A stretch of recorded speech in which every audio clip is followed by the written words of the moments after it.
Yo, what is going on? We're back in beautiful Asheville, North Carolina. I think this is the fourth time this year. We love this place. And speaking of love, we got Mike Love in the house. What's going on, man? How's it, brother? Man, it's so good to finally connect with you again. I think it was 2015 at Cali Roots. Somebody came up to me and they were like, hey, would you also like to interview Mike Love? And I was like, absolutely. And I didn't know who you were. And now we finally get to really talk about some stuff because I love you, dude. Oh, cool, man. Love you too, brother. So this summer, man, has been really, really cool for you.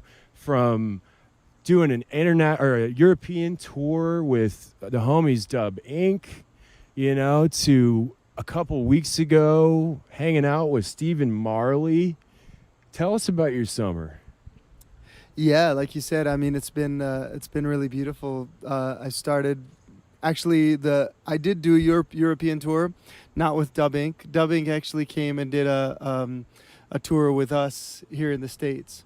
So we did a West Coast tour together. It was really, really epic to kind of bring them to the U.S. for the first time, because I have done shows with them in Europe, and they're just an incredible, phenomenal band. And, you know, not a lot of people out here know them, so they were like, you know, it was I gotta say, it was incredible to have this like world-class, amazing, like European festival headliner opening up for us in like small clubs on the West Coast. And like so many the people, I think most of the people there had never heard of them and didn't really know what to expect, and they showed up for my show, and then they saw this opening band, and it was just like they were just floored. I mean, it was amazing energy, because Dub Inc. puts on such a just high energy, high level, like top tier performance. You can't help. I mean, if you see them, you're going to love them. They're just like that good. You know, they'll just win everybody over in the first song, and they're amazing. So it was really, really cool to do that tour. We had so much fun with them. Yeah, you know, and then I've been back home to Hawaii and doing some really, really cool shows there with The Green and with Paula Fuga and Jack Johnson there. And then, yeah, I did those shows with Stephen Marley, which was really, man, it was a real full circle moment for me, getting to come out on stage with him and sing Redemption Song with him. You know, it's my all-time favorite song with Bob's son, you know, who's also a really, really great influence of mine and an incredible musician in his own right. But just feeling so much support from Stephen and his crew was like really, really felt like a great blessing to me. And just, you know, I mean, Bob's music has been my biggest influence. So kind of, I feel like, you know, I guess maybe it's a little silly or something, but just sort of getting the approval of Stephen kind of, in a way, felt like kind of getting Bob's blessing, you know, through him a little bit. So I really felt really, really great about that. It was awesome. And then, did some shows in Europe, did Summer Jam in Germany, which was incredible. Did a bunch of like my own shows through Switzerland, France, and Germany, and yeah, just kind of been all over the place. And then I'm doing right now. We're tonight's our first show of this East Coast run. I just came from doing a couple West Coast shows with a band, Rising Tide, that I've been working with. We did our first ever live performances together, and then I did a Cali Roots. It was like a Cali Roots San Francisco sessions kind of thing, which was awesome. And then here we are on this East Coast tour with Natalie Rise and Ayatera. Just keeping going, you know.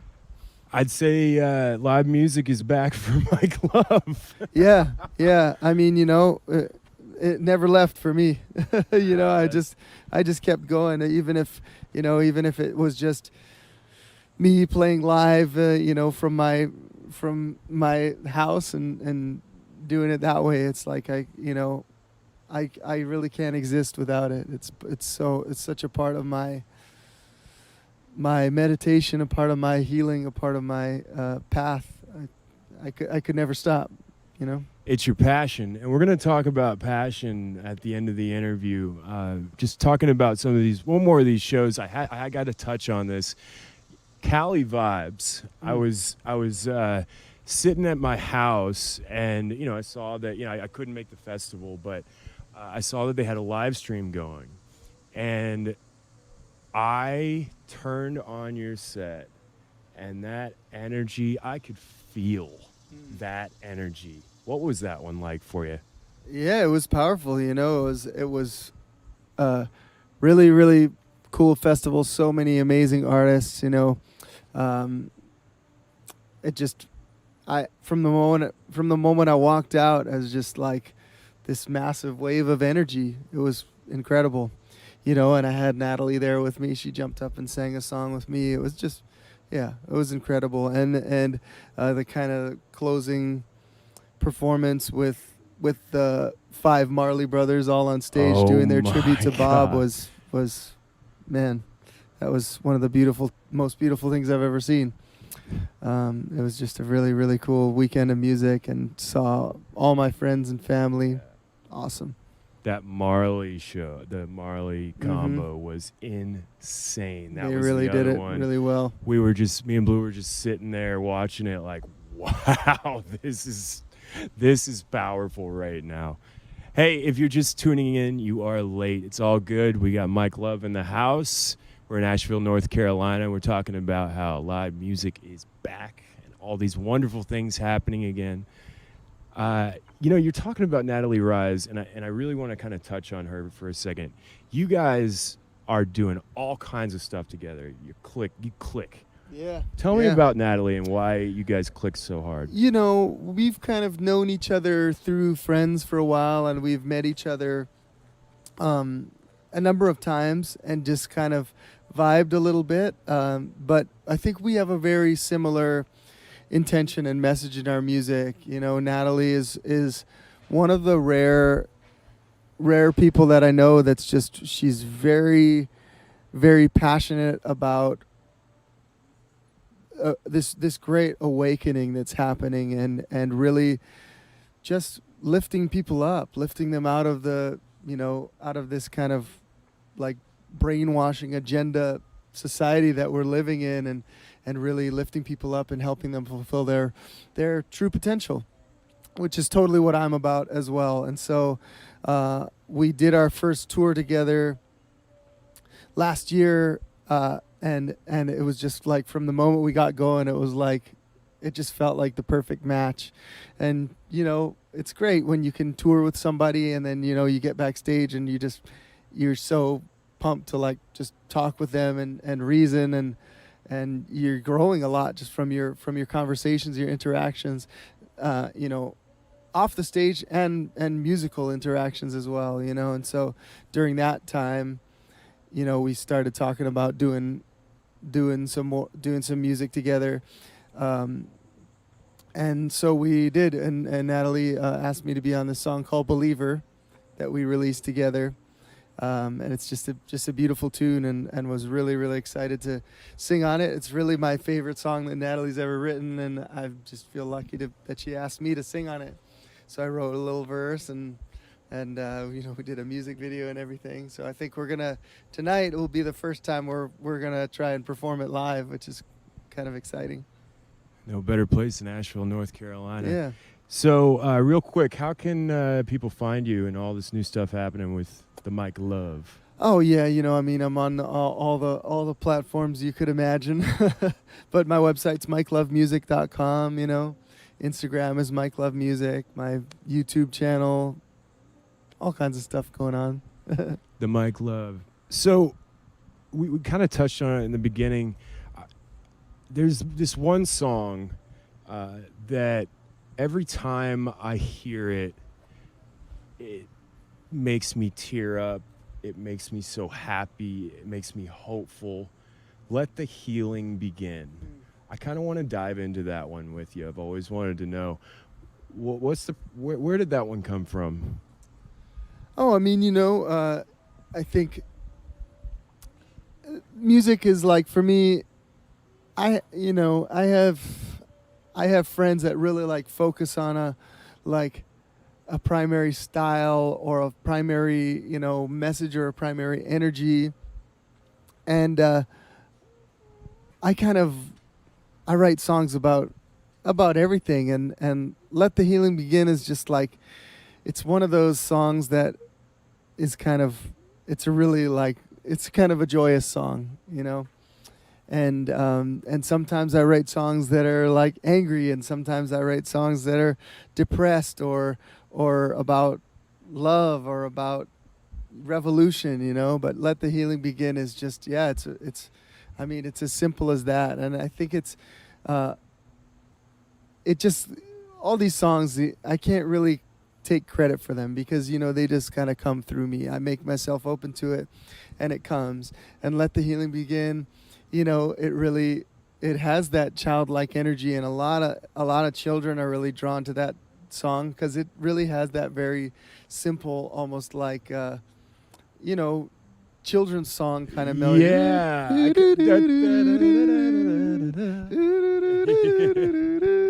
You know, so yeah, and I do all the mouth trumpet, and like, you know, it's kind of, it's just a very positive song. And so yeah, I think, I mean, I can, you know, there's certain songs I can still remember, like, you know, I was like driving on Kamehameha Highway almost to my house, and that chorus just kind of, the whole thing just kind of came into my head, and I went home, jumped on my piano, and kind of just, the song was born, you know. I can just still remember exactly where I was, and you know, it's got that kind of energy. It's just like a happy sunny day in Kaneohe. It's simplicity sometimes can be so powerful. Just let the healing begin, you know, and that's really what you do, man. We you know, there's so many people. I don't call them fans. I call them family. You know, out there that are so touched by your music, and you know, I'm one of those people. And you know, to hear the explanation for that song is powerful because it moves me. If I'm in a bad place or, you know, it's been a long day, I'll crank that one. We appreciate you. There's Sweet, a lot man. more songs that I love too, but you know. Yeah, I appreciate that too. You know, I feel like I'm so thankful for that because it helps, not, you know, it's not only helping you, but it's helping the song to grow in its energy, because every time we listen to these songs, it's like we put energy into them. Have you ever listened to a band or something and been like, yeah, I'm not really that into it, and then you sat with a friend who was like really into that band and you felt how they were feeling about it, Yeah. and then you all of a sudden you get it and you're like, wow, I actually really do like this band. You just sort of needed like a little boost in that connection to it, you know, because a lot of times it's about perspectives, right? And maybe we're not like really getting where somebody was coming from when they were writing something, but then when you experience it with somebody that's connected to it, all of a sudden you understand like the intention and the energy behind it, and then it gets you on board with it. And you know, I feel like that's really important to me, you know, people like yourself that are so you know, invested in these songs. It's you know, the next person that's listening to it, because you know, you're sending that energy out into the world, so the next person that's listening to it, they're feeling a little bit of that, you know, not only from you but from everybody that feels that way about that song, and it just makes it more powerful, and that's how these songs grow and grow more powerful. Do do do do do do do do do. So your family, I call it family, not fans, have been really pushing to figure out what's going on your pedal board. Real quickly, can you tell me about your rig so everybody can figure out the secret? Oh man, definitely not real quickly. There's a lot going on. I mean, you know, it's a lot of, I'll tell you how it started. You know, I started doing this gig, and it was like a Monday night. It was the first solo gig I ever had, and it was a 4-hour gig.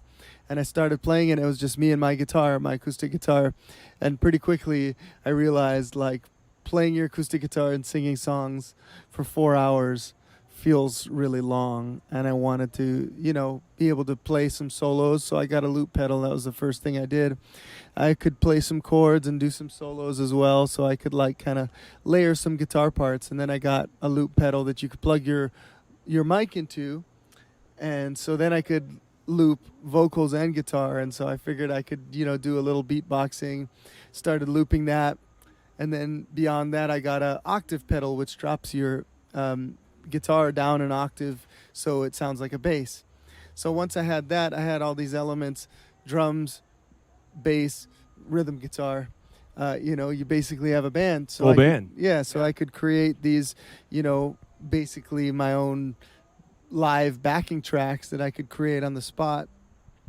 And I started doing that. And once I kind of figured out I could do that, then I really have this open palette, because once you record a drum loop and a bass line and a rhythm part, then you have all this space to create different colors and textures that are more auxiliary, I guess, but soundscapes. And so that's just when I started adding, different reverb pedals and delay pedals. And I'd always messed around with that stuff, in bands with an electric guitar and stuff, but I didn't ever really use it in that scenario. So it kind of, just kind of built from there. But yeah, it's built to be a, very complex setup that would probably take me, a good hour or something to describe fully all the inner workings of it. Yeah, just There's a little taste for you. Yeah. Everybody's been asking, I was talking to some of the fans or family. I just did it. Family, and their one thing was like, I want to know what's on that board, So now you know a little piece of it. Another thing with that, with the looping, it gives you the opportunity to have a lot more space, you're saying, and freedom to kind of go different directions, and especially with your live show. Is that true? Yeah, I mean, I think it's interesting because it allows me a lot more freedom in the sense that I'm just one guy up there, and I'm not limited to just, playing a guitar and singing. But it also has, a lot of limitations, and a lot of the music that I write, it has a lot of different, a lot of different sections, a lot of different chord changes, bridges, breakdowns and things like that. And, in the looping scenario, there is a limitation to that, because a lot of it is like, you have basically a couple different loops that you can do at once. And then that's it, right? And so if you have a song that's got 5 different parts, it becomes problematic. You have to either, not do that song, or just do it stripped down acoustic, or do it in a way where maybe you don't even go to that bridge and you just exclude that from the looping version. Or, I've come up with different solutions to try and like get around it in certain songs. But yeah, there are limitations to it. So it's freeing in some ways and limiting in other ways. I mean, ultimately having a full band with a ton of instruments available to you, and having the caliber of musicians that I play with, to where they're all able to improvise and move with the energy and the dynamics together as one unit. That's ultimate freedom, because I mean, a loop pedal is just a machine. It's not going to react to you, building in intensity. You can turn up the volume with your toe, which I do, to match my intensity, but still it's different than a drummer building and rising, because it's an energy thing. So it's definitely the ultimate freedom is with my band, The Full Circle. Yeah, a couple more questions here, and then we'll get you out of here. Speaking of your band, you're doing on this tour, solo. Where is this all going? Are you going to still going to be a hybrid kind of thing, where you're going to be going back and forth in the future between solo looping and your full band, or what do you think? For sure, definitely. I mean, like my favorite thing to do is play with the band, with the Full Circle. I also love doing the solo thing, and I love that for some people, I do hear it a lot that they love the band, but they like it better when I'm solo, and it's all just a matter of taste. But I love that I have something that I can do, that because in that way it's very freeing. Because sometimes some things I couldn't possibly do. I've got a 5 or 6 week tour coming in up in South America. I could never afford to bring my band. I mean, I could never, but at this moment in time, with the shows that I have and the infrastructure and everything, I can't afford to bring my band. I would lose money. Right. So it would be like me looking at it and being like, I really want to go. The shows are there, but I can't afford to do it. I can't afford to lose that money. And so me having the option to do it solo and still have a very big and powerful show is freeing in that sense, because it allows me to do stuff like that and plant seeds, and be able to bring my band eventually. And that's how I've been able to do it, even now, because I started out touring, with the looping thing and Right. and did a lot of, I did tours, opening up for Trevor Hall and Xavier Rudd and these bigger artists that I couldn't have afforded to do with a band, because they pay like $250 a show or something, and that's going to your, that's basically covering Correct. your gas and your hotel and your car, and then you do it for the exposure, and which is great, because then you can come back and play a show of your own, if your show is good enough and you gain enough new fans, so I've been blessed to be able to do it like that. Sounds like you've learned quite a bit over the years about this business. I'm always learning, man. Always learning. Constantly, That's what this right? life is for, So we're talking about, full band versus, the solo. So we're definitely going to see more of the full circle coming up, which is amazing. Let's plug it up. What we got new music coming out. What's coming up? Yeah, I've been working really hard on finishing up my album. It's been years I've been working on it. I've got so much music that's really close to being in the mixing phase. So it's coming soon. I'm not providing any dates or anything, but I'm really like laser focused on finishing it by the year being out and releasing it next year, starting to release it next year, and doing more touring with the band next year, hopefully to support that. We're so stoked to have live music back, and we're so stoked to have you back here in beautiful Asheville, North Carolina. We really appreciate you chatting with us, Mike. Yeah, I appreciate it, man. I appreciate being here. Yeah, Thank you. I Thanks got for one more having me. question for you. When I first interview an artist, it's always, what does reggae mean to you? But you got that already back in 2015. I was watching, I'd known you, through working, through tours and stuff over the years. We don't know each other, super well. So I've been researching some things and trying to find some connections that me and you may have. And you talk about passion a lot. And I think, personally, from my perspective, passion first. If you don't love what you're doing, stop, turn around, and go find what you love. What is passion, and why is it so important? Yeah, right. I mean, passion is that feeling that drives you to go beyond what you even imagine you're capable of, because you just can't stop, because you're so excited to do it and so driven to do it. I have 4 kids, and that's one thing I'm constantly reiterating to them, because we live in this world that really has a very systemic plan for us to go to school, and to we get out of high school when we're 18 years old, and we're really just finding out who we are and starting to discover spirituality, our reason for being here. And then we're expected to pick a career path and go to college and complete a college program and then go into a career. And I feel like it's very suffocating of creativity, of that spiritual growth that you really experience at that age. And maybe probably it's designed to do exactly that.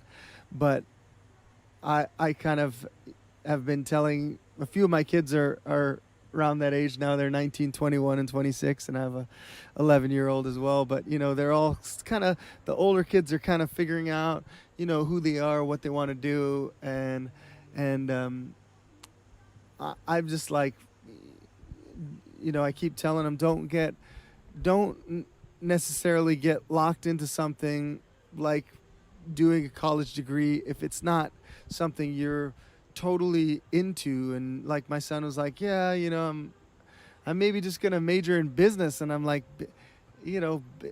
business, you don't strike me as somebody who's gonna end up doing anything really in business or finance or something. You're a creative person. You love to be outdoors. You love to surf. You love to hike. It's not really you. And he's just like, yeah, but they want me to pick something, and it's like, no, you don't have to pick something. You don't need to feel the pressure to pick something. If you live and you follow passion, you will discover what it is that you came here to do a lot more quickly than if you try and just force yourself into a career path. And the problem is, so many people get going on that path, and then maybe they go and get a degree, and then they go to get a doctorate or something, and then they're just focused on being like a doctor or a chemist or something. And then once they've put all that work in and they start working, and then they're just not happy, but they feel this sense of like, well, I already, this is it. I already did it. I already, put all that money into going to school, Right. and put all that time and energy into it, and now I have a good job, and it's paying me a whole bunch of money, and I have enough money to buy a house and a nice car and all this stuff.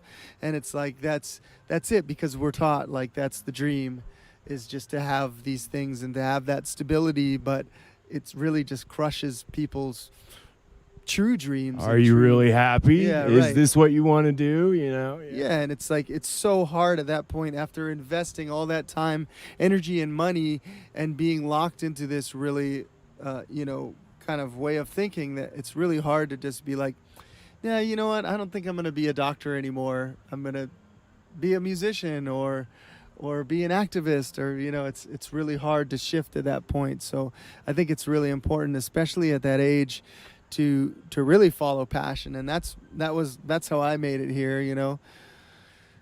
A lot of people around me, my parents included, were like, yeah, being a musician's great, but it's not many people succeed at that. You got to have something to fall back on. You got to go to college. You have to have something else. And I just, the whole while, I was like, nope. I know music's gonna work for me. I just have to go full on and put all my energy and time into it, and it'll pay off, and it'll come through. And passion. Well, we're glad you found your passion. Yeah. Because now we have Mike Love. Mike, thank you so much for chatting with us. Thank We you, really brother. appreciate it. mikelovemusic.com. Let the healing begin. Go out and check him out. Peace and love, guys. Thanks, family. Aloha.